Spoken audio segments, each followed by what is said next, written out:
Alors bonjour, ici Lucinda Gabriel. Donc aujourd'hui, on est le 3 janvier 2022 et je fais une vidéo aujourd'hui pour vous parler du retour de Jésus-Christ. Donc il y a quelques semaines, j'avais fait une vidéo pour préparer pour la fin des temps et dans le même temps, le Seigneur a vraiment mis sur mon cœur pour qu'on se prépare pour son retour.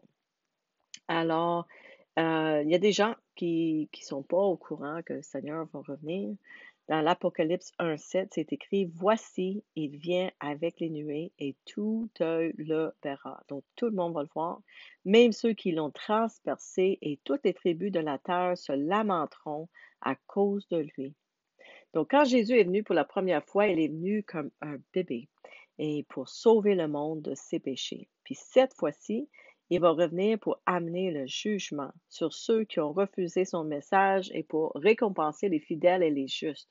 Dans Hébreux 9:28, c'est écrit: Christ s'est offert une fois en sacrifice pour porter les péchés de beaucoup d'hommes, et il viendra une seconde fois, non plus pour ôter les péchés, mais pour sauver ceux qui attendent de lui leur salut.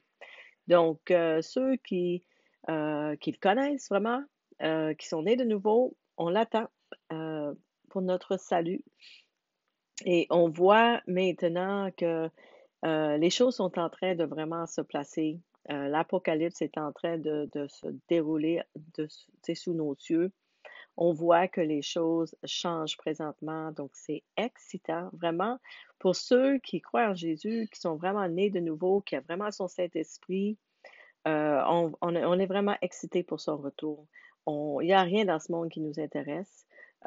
C'est juste son retour qu'on recherche. Alors, on attend avec impatience pour lui. Donc, vous, est-ce que vous êtes prêts? Est-ce que vous l'attendez, vous, avec impatience? Est-ce que vous êtes en règle avec Dieu? Vous êtes-vous détourné de vos péchés complètement? Est-ce que vous vous êtes repenti? Est-ce que vous êtes lavé par le sang de Jésus? Est-ce que vous êtes né de nouveau? Puis est-ce que vous savez même qu'est-ce que cela signifie? Parce qu'il y a beaucoup de gens qui croient en Jésus, puis ils pensent qu'ils sont sauvés parce qu'ils croient en Jésus, mais c'est pas assez de croire, parce que même les démons croient et tremblent. Donc, c'est pas assez. Jésus a dit qu'il faut être né de nouveau pour entrer dans le royaume de Dieu. Donc, il faut savoir qu'est-ce que ça veut dire. Jean chapitre 3, versets 5 et 6, ça parle de ça. Donc, la réponse à comment être né de nouveau, c'est dans Actes 2, 38, où Pierre, il dit: Repentez-vous et soyez baptisés au nom de Jésus, recevez le don du Saint-Esprit. Donc, il faut se repentir de nos péchés avant de se faire baptiser. Un bébé ne peut pas repentir parce qu'il n'a pas encore péché, il n'est pas conscient de ses péchés. Puis, Jésus lui-même s'est fait baptiser à l'âge de 30 ans, 30, ouais, 30 ans.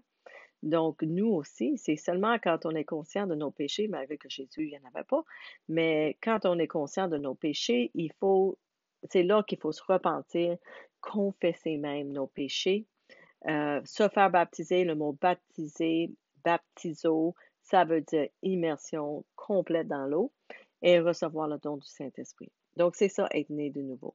Donc, alors, une fois que nous sommes nés de nouveau, comment pouvons-nous nous préparer pour son retour? Jésus a dit: Sachez que personne ne connaît le jour ou l'heure. Donc, en fait, personne ne sait le jour ou l'heure que Jésus va revenir, mais il y a quand même des indices dans la Bible pour ceux qui connaissent, puis ceux qui prennent le temps de questionner, de lire la Bible. Euh, mais nous devons être prêts en tout temps quand même, parce qu'on ne sait pas, peut-être on ne se réveillera pas demain, mais il faut être prêt pour son retour à tous les jours. Donc, Matthieu 24, la venue du Fils de l'homme, c'est écrit aussitôt, après ces jours de détresse. En anglais, détresse, c'est écrit tribulation. Nous sommes en train d'entrer dans la tribulation. Puis la tribulation, c'est un temps de détresse que le monde entier vont vivre. Puis c'est Dieu qui fait en sorte que nous vivons ce temps ici pour tester tout le monde. C'est bien écrit dans la Bible, c'est pour tester tout le monde. Donc, Jésus a dit, aussitôt après ces jours de détresse, le soleil, donc à la fin de ce temps-là, le soleil s'obscurcira, la lune perdra sa clarté, les étoiles tomberont du ciel, les puissances célestes seront ébranlées. C'est alors que le signe du Fils de l'homme apparaîtra dans le ciel. Alors tous les peuples de la terre se lamenteront et ils verront le Fils de l'homme venir sur les nuées du ciel avec beaucoup de puissance et de gloire. Donc tout le monde va voir Jésus descendre du ciel. Tout le monde va le voir. Avec beaucoup de puissance et de gloire, il enverra ses anges rassemblés au son des trompettes éclatantes, ses élus des quatre coins du monde, d'un bout à l'autre de l'univers. Donc Jésus va descendre du ciel et va venir chercher tous ses élus qui sont encore là, qui auraient passé à travers les tribulations. La Bible dit que ce jour n'arrivera pas à moins qu'une grande apostasie ne produise d'abord. L'apostasie signifie chute, abandon, même refuser de suivre, d'obéir ou de reconnaître une foi religieuse. Donc, cela signifie que beaucoup de personnes vont détourner de la vraie foi en Jésus-Christ. Nous voyons que ça a déjà commencé. Il y a des vrais croyants, des faux croyants, il y a le blé et les vrais. Et cette séparation entre les deux est en train de devenir de plus en plus claire à tous les jours avec les circonstances qu'on est en train de vivre présentement. 1 Timothée 4.1, cependant, l'Esprit déclare clairement que dans les derniers temps, plusieurs se détourneront de la foi parce qu'ils s'attacheront à des esprits trompeurs et à des enseignements inspirés par des démons. Donc, faites bien attention à qui vous suivez et allez lire la Bible pour vous-même. Surtout, le plus important, là, c'est d'avoir le Saint-Esprit et communier avec Dieu, parler avec le Père, demandez-lui conseil, c'est son Saint-Esprit qui va vous répondre et vous allez être guidé dans toute la vérité, et puis c'est la vérité qui rend libre.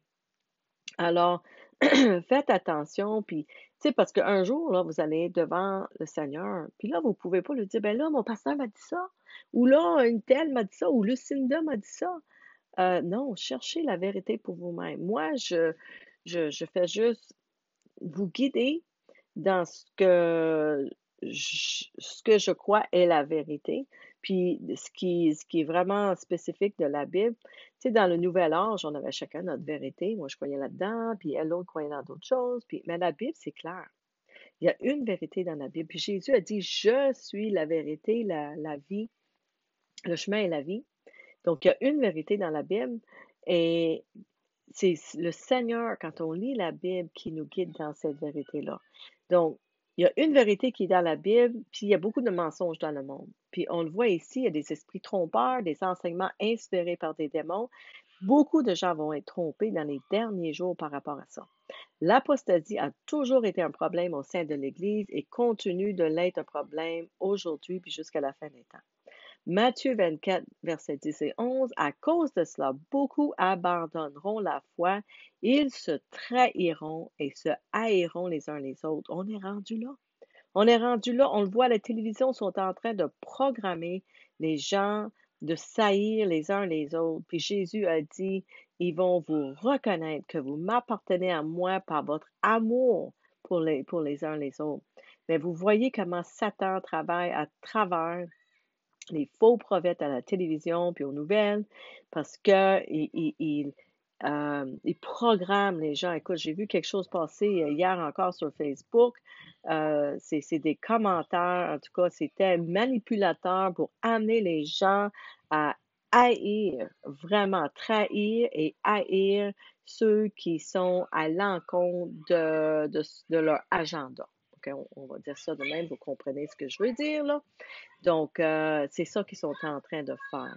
2 Thessaloniciens 2.3. Que personne ne vous égare d'aucune façon, car ce jour n'arrivera pas avant qu'éclate le grand rejet de Dieu et que soit révélé l'homme de la révolte qui est destiné à la perdition. Ce que ça veut dire, c'est que ce jour-là, où est-ce que le Seigneur va revenir, n'arrivera pas avant que l'Antichrist est sur la scène. Mais qu'on voit l'Antichrist, ça va être clair, tout le monde va le voir, tout le monde va le savoir c'est qui.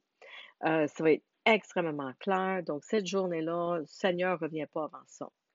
Donc, on sait, en tout cas, on sait que le Seigneur ne reviendra pas avant. 1 Timothée 4, 1 et 2. Cependant, l'Esprit déclare clairement que dans les derniers temps, plusieurs se détourneront par la foi et qu'ils s'attacheront à des esprits trompeurs. Ça, je viens de le dire. Ils seront séduits par l'hypocrisie de prédicateurs de mensonges. Donc, la conscience est comme marquée au fer rouge. Donc, on voit que il y a des gens, je crois présentement, en tout cas, le Seigneur m'avait comme donné un mot aussi par rapport à ça, que beaucoup, ils gardent certaines euh, personnes dans les dénominations aveugles parce qu'ils se servent eux-mêmes. Il y a des gens, des pasteurs qui se servent eux-mêmes, puis ils servent l'Église, la baptiste, puis ils servent les dénominations. Ils ne servent pas Dieu. Donc, à un moment donné, quand on n'écoute pas le Seigneur, quand il nous dit de dire quelque chose, de faire quelque chose, d'aller dans une certaine direction, puis qu'on n'écoute pas parce qu'on a peur de l'homme, à un moment donné, le Seigneur, il va sûrement faire ça. Si on ne se repent pas, puis on ne le suit pas, on ne fait pas ce qu'il veut. Donc, Luc 18, 8, moi je vous dis qu'il défendra leurs droits promptement. Seulement lorsque le Fils de l'homme viendra, trouverait-il encore la foi sur la terre. Ça, c'est un verset euh, que Jésus, il dit, mais que je vais revenir. Est-ce qu'il va encore avoir la foi sur la terre? Avez-vous la foi en Jésus-Christ? Avez-vous confiance en Dieu complètement ou en l'homme? Est-ce que vous avez plus confiance dans la science qu'en Dieu en tant que croyant? Si vous croyez plus dans la science qu'en Dieu, il y a un problème. Il y a un problème. Je laisse ça comme ça. La Bible dit dans Psaume 146, verset 3 à 10, ne placez pas votre foi dans les puissants de ce monde, ni dans les humains incapables de sauver. Dès qu'ils ont poussé leur dernier soupir, qui meurt, ils retournent à la terre et au même instant, leurs projets s'évanouissent. Heureux l'homme qui reçoit son aide de Dieu, de Jacob, et dont l'espérance est dans l'Éternel son Dieu. Car l'Éternel a créé le ciel et la terre ainsi que la mer, avec tout ce qui s'y trouve, il reste à jamais fidèle. Il fait droit aux opprimés, il nourrit les affamés. L'Éternel relâche ceux qui sont emprisonnés. L'Éternel rend la vue aux aveugles, relève celui qui fléchit et aime les justes. L'Éternel protège l'étranger, il est le soutien de la veuve et de l'orphelin, mais il fait dévier le chemin qu'empruntent les méchants. L'Éternel est roi pour l'éternité. Lui qui est ton Dieu, au Sion de génération en génération. Donc, c'est lui notre Dieu. Donc, mettez pas votre confiance en l'homme et dans la science, mettez-le en Dieu, le Père, puis notre Seigneur Jésus-Christ. Le jour du Seigneur, Luc 21, versets 34 à 36. Prenez garde à vous-même pour que vos esprits ne s'alourdissent pas à force de trop bien manger, de trop boire et de vous tracasser pour les choses de la vie. Prenez garde à ça, parce qu'il y a même beaucoup de soi-disant chrétiens qui, je vais dire en bon chiac, enjoy life, hein? Ils aiment trop la vie. Donc, tu sais, ils boivent, ils fêtent, puis ils mangent bien, puis c'est toute une fête ici. Euh, Puis ils se tracassent pour la vie. Ben, comment qu'on va faire si on ne prend pas la chose? C'est pas une vraie foi en Jésus-Christ. Sinon, ce grand jour vous surprendra. Si vous êtes de même, ce grand jour va vous surprendre, car il s'abattra comme un filet sur les habitants de la terre. Donc, restez sur vos gardes et priez sans relâche que Dieu vous donne la force d'échapper à tout ce qui doit arriver et de vous présenter debout. Donc, c'est ça, confiants et de présenter debout devant le Fils de l'homme. Donc, la dernière fois, le Seigneur m'a parlé qu'il faut se préparer pour les douleurs de l'accouchement. Ça va être un temps très difficile pour les gens, surtout les non-croyants, puis certains croyants. En tout cas, ça va être un temps difficile pour tout le monde, là. Mais ceux qui sont vraiment dans le Seigneur, qui n'ont rien à perdre, écoute, on est excités pour ce qui s'en vient. Le Seigneur m'a dit à un moment donné, l'année passée, que j'étais fâchée quand le COVID a commencé, puis j'étais fâchée parce que les gens étaient aveugles. Comment ça, vous voyez pas la vérité? Puis en tout cas, je voulais les brasser, là. Ça m'agaçait, puis j'étais fâchée. Puis là, à un moment donné, le Seigneur m'a dit, wow, relax, relax. Je m'en viens. Je m'en viens. I am coming soon. Il me l'a dit, je m'en viens. Focus sur moi, puis mon royaume et ma justice, et tout le reste s'en suivra.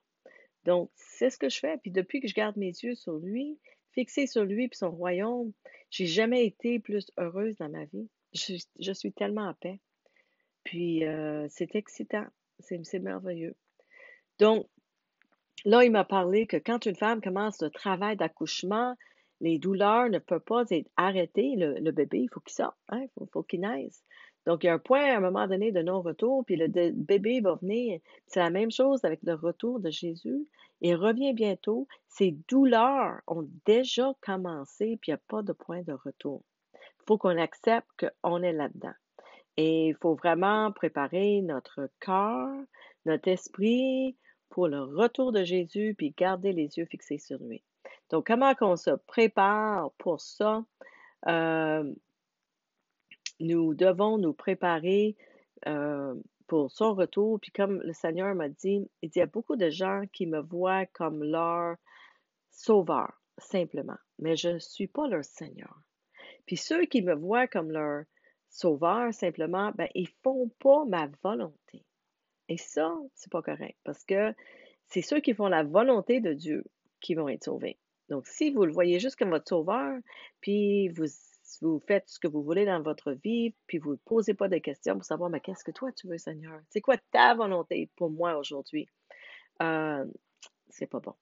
Donc, il y en a beaucoup qui l'ont comme sauveur, puis il y en a d'autres que c'est sauveur et Seigneur, comme moi, puis beaucoup de disciples que je connais.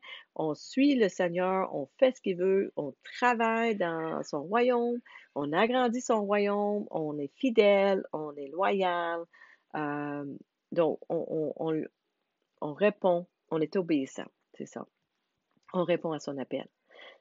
Mais le Seigneur m'a dit que maintenant, il veut aussi que nous le voyons aussi comme roi parce qu'il revient comme roi. Et comme euh, il est notre roi, nous allons être son épouse. On est l'épouse du Christ. Donc, nous devons nous préparer comme épouse. Puis comme épouse, on doit être pure et sainte et sans tache. Hein?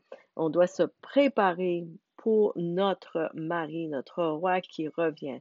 Le Seigneur aussi m'a rappelé le livre d'Esther. Il m'a dit qu'il vient chercher une épouse comme Esther, une épouse qui est obéissante, fidèle, aimante, respectueuse, attentionnée, attentive et altruiste.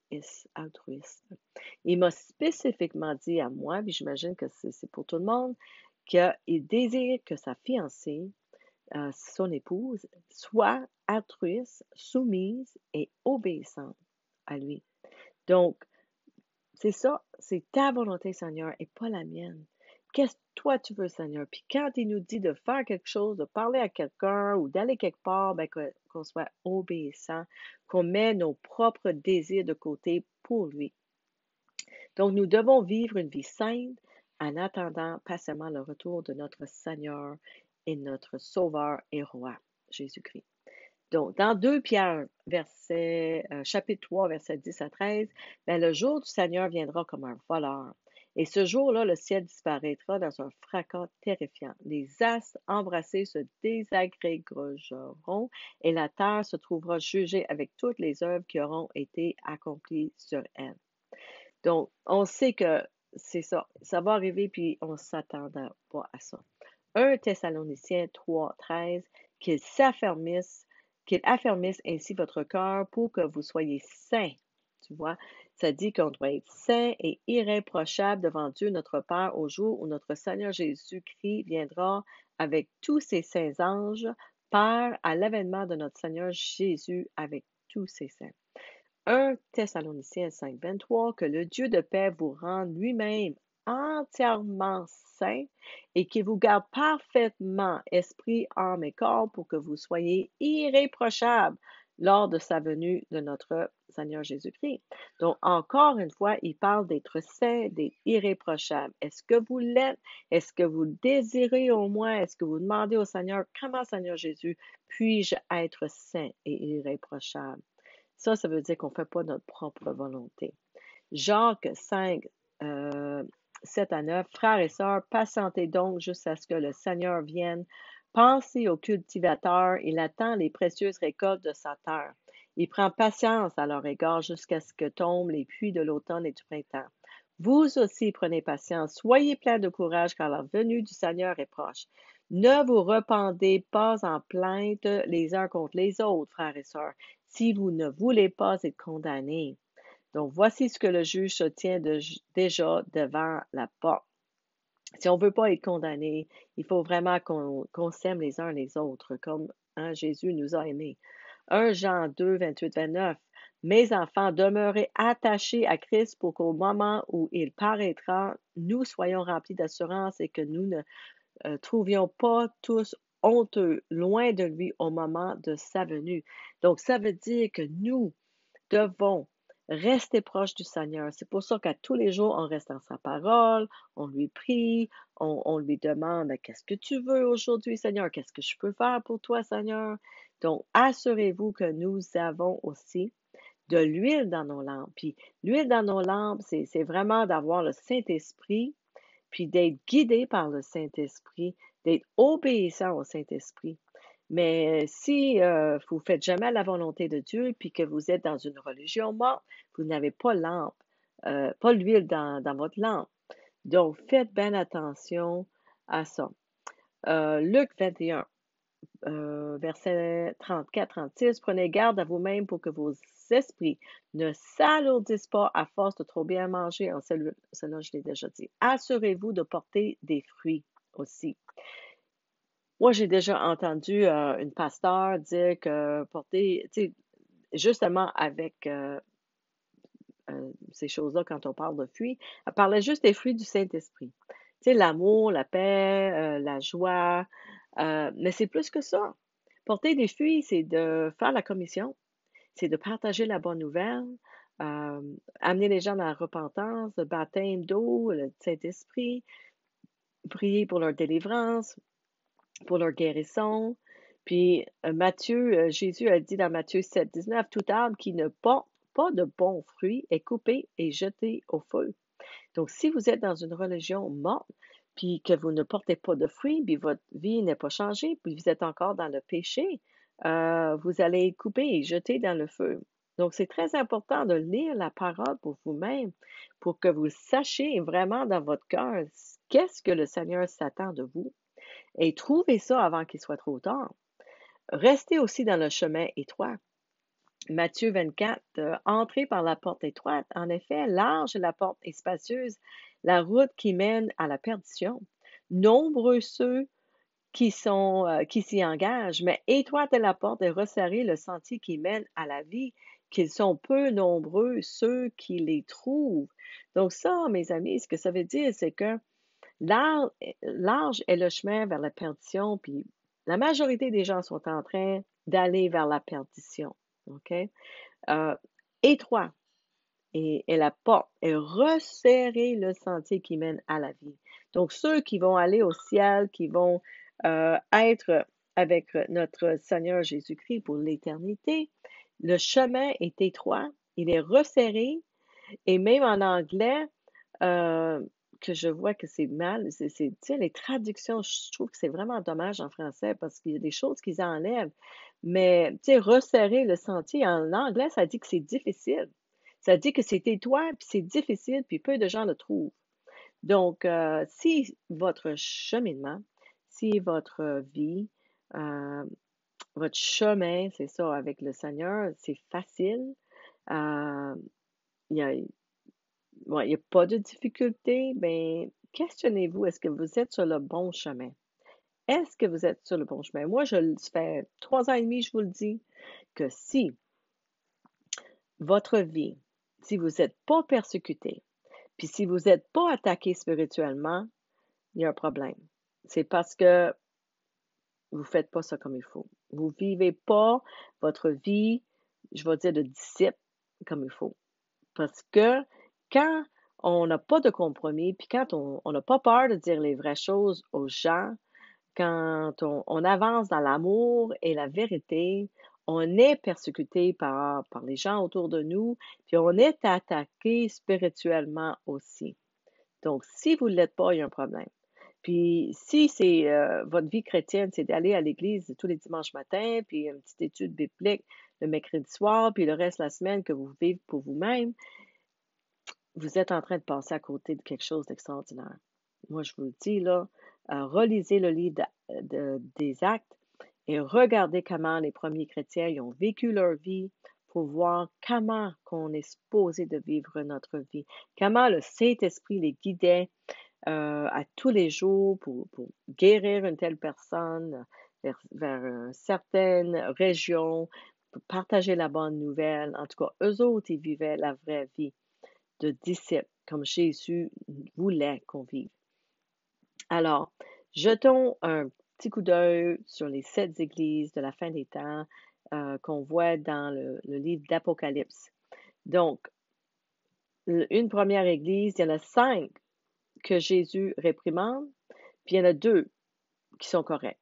Puis les 2 qui sont corrects sont fidèles, puis martyrisés. Donc, c'est dans ces 2-là qu'on va finir. Donc, si vous êtes dans les autres, il faut vraiment que vous vous repentez. C'est ça que le Seigneur dit. Donc, le premier, c'est l'Église qui a perdu son premier amour en faisant des travaux, mais qui ont négligé leur relation avec le Seigneur. Deuxième, c'est l'Église qui est compromise, qui fait des faux enseignements, puis des doctrines qui sont tolérées, que les gens veulent entendre, mais ils ne partagent pas toute la vérité.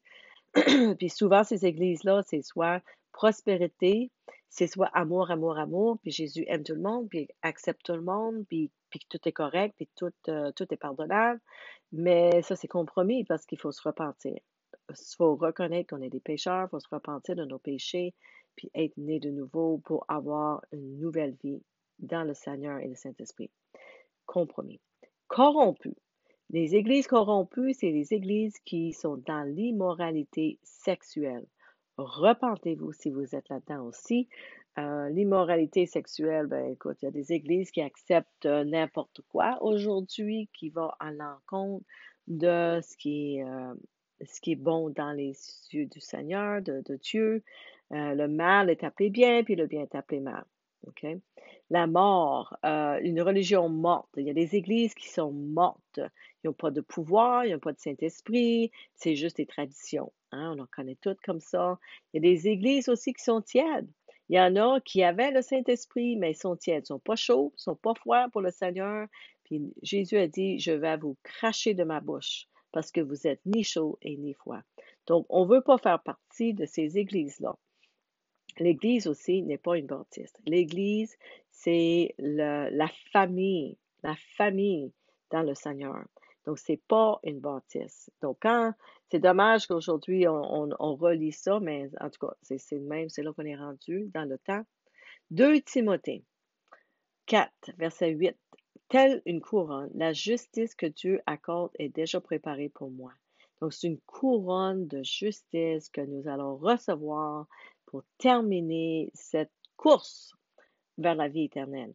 Le Seigneur, le juste juge, me la remettra au jour du jugement et pas seulement à moi, mais à tous ceux qui, avec amour, attendent sa venue.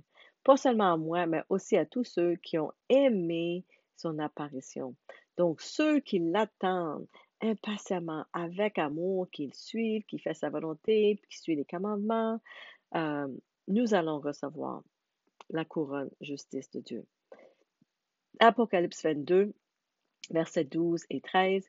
Oui, dit Jésus, je viens bientôt. J'apporte avec moi mes récompenses pour rendre à chacun selon ses actes.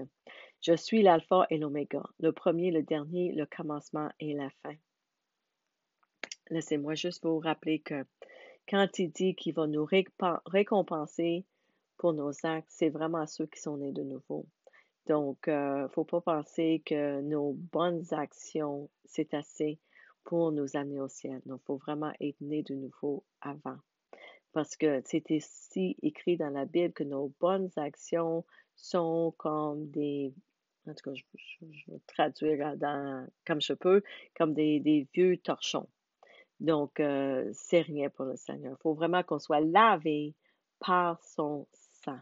On se repent, on meurt avec Christ dans l'eau, on renaît avec Christ, puis on est lavé par son sang. On recommence à neuf. Donc, préparons-nous pour notre roi glorieux, pour son retour. Moi, au mois de mai l'année passée, donc ça fait quoi, 7, 8 mois, j'ai eu une vision. Aux petites heures du matin, j'ai eu une vision, j'étais comme entre les deux. Je me suis réveillée, puis c'est comme j'ai vu le Seigneur assis sur son trône avec ses mains comme ça, puis bien droit. Je l'ai entendu. Il m'a dit, je m'en viens bientôt. I am coming soon. Je m'en viens bientôt. Ensuite, j'ai comme tourné ma tête un petit peu, puis j'ai entendu la nuée s'en vient. La nuée s'en vient. Donc, gloire à Dieu parce qu'il revient bientôt. Gardez nos yeux fixés sur lui.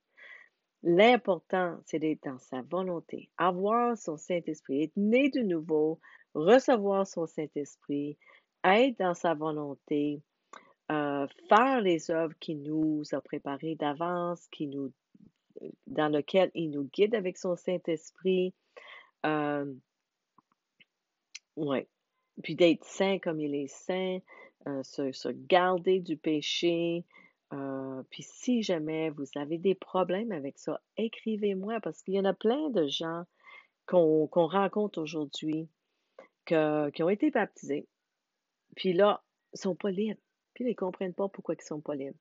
Écrivez-moi. Parce que savez-vous que la majorité des gens qu'on rencontre aujourd'hui, ou en tout cas une bonne partie des gens qu'on rencontre, ils ont déjà été baptisés, mais ils ont été baptisés comme symbole ou baptisés sans repentance, puis il y en a qui ne comprenaient pas le baptême, c'était quoi. Lisez Romains chapitre Romains 6.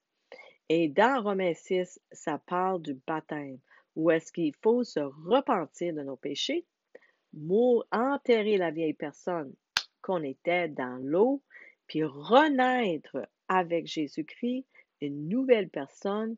C'est ça, on reçoit son Saint-Esprit en nous, et là, on marche dans la sainteté, puis on est libre du péché. Nous, quand on aide une personne à être née de nouveau, on prie pour sa délivrance. Donc, on prie pour que le Seigneur le délivre de ses démons, qu'il soit complètement guéri, parce que vous savez que c'est le péché qui amène la maladie. Donc, quand vous avez des maladies, puis on prie pour vous, puis vous êtes sincère, c'est sûr, hein? On prie pour vous, ben vous êtes guéri, vous êtes délivré en même temps parce que c'est ça, c'est le péché qui amène la maladie. Donc, une personne sort de l'eau et reçoit le Saint-Esprit, puis en principe, délivré complètement des esprits et souvent guéri. Parfois, ça peut prendre quelques semaines, peut-être un mois, puis on continue à prier pour que la personne soit vraiment libre. Mais je vous dirais que la majorité des personnes dans mon environnement, dans mon network, est complètement libre. Puis, comme Jésus a dit, tu sais, Jésus a dit, c'est lui qui nous rend libre. La vérité nous rend libre. Who the Son sets free is free indeed. Celui que le Fils rend libre est vraiment libre. Donc, si vous voulez cette liberté-là, ben, écrivez-moi et on va vous, en tout cas, organiser ça pour que vous soyez vraiment libre, pour se préparer pour le retour de notre roi glorieux. Il est digne d'être honoré, adoré, vénéré et craint. La crainte de Dieu, vous savez que c'est le début de la sagesse. Donc, ayez une intimité avec lui à tous les jours. Euh, Connaissons-le avant de penser l'éternité avec lui. Donc, pensez pas que vous pouvez juste vivre votre propre vie, puis à un moment donné, vous allez mourir, puis vous allez cogner sa porte. Ah, ben, j'arrive hein, avec mes valises, puis je vais passer l'éternité avec toi. Non, ça ne fonctionne pas comme ça. Il faut vraiment qu'on soit digne d'aller passer l'éternité avec lui.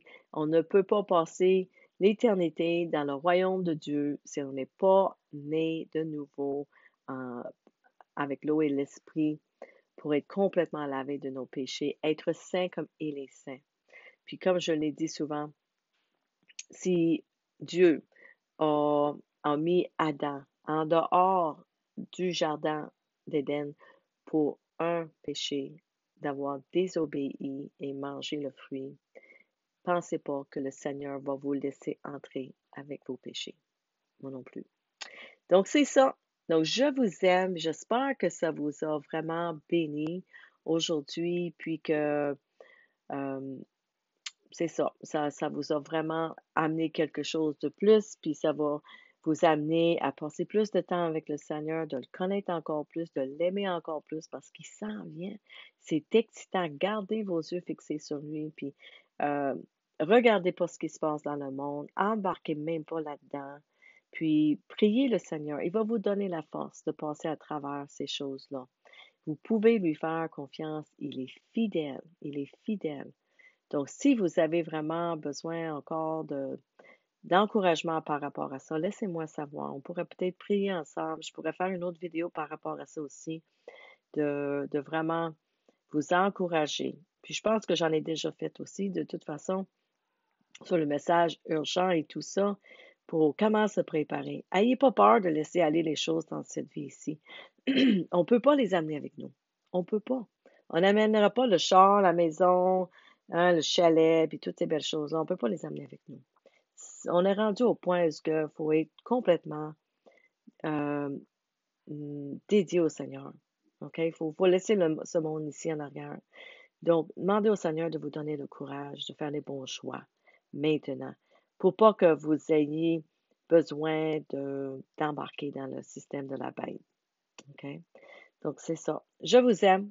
Puis, je prie que nous ayons tous une année glorieuse et bénie dans le Seigneur, cette nouvelle année 2022. OK? Donc, je vous vois bientôt, si Dieu le veut. Bye bye.